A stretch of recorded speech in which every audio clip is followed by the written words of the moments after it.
शादी नहीं हो रही, शादी कराई जाए।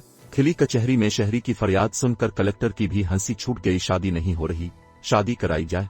खिली कचहरी में शहरी की फरियाद सुनकर collector. Mumbai web desk. Bharat में खुली कचहरी में शहरी ने फरियाद की कि इसकी शादी नहीं हो रही, शादी कराई जाए, जिस पर कलेक्टर की भी हंसी छूट गई। छत्तीसगढ़ में जिला दारक के कलेक्टर डॉक्टर सर्वेश्वर नरेंद्र ने खुली कचहरी लगाई, जहां एक शख्स ने कहा, कलेक्टर साहिब मेरी शादी नहीं हो रही, बरा करम मेरी शादी करा दीजिए।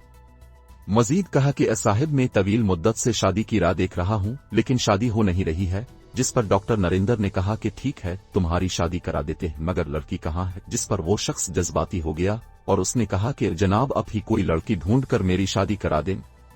यूक्रेन के सदर ने नरेंद्र मोदी से मदद मांग ली। फरियादी की बात सुनकर पहले तो कलेक्टर हैरत में मुस्कुराए और फिर उन्हें इस पर तरस आ गया और उन्होंने मातहत अफसर को दरखास्त देते हुए कहा कि हुकूमत के इज्तिमाई शादी मंसूबा के तहत उसकी शादी कराने का इंतजाम कराया जाए।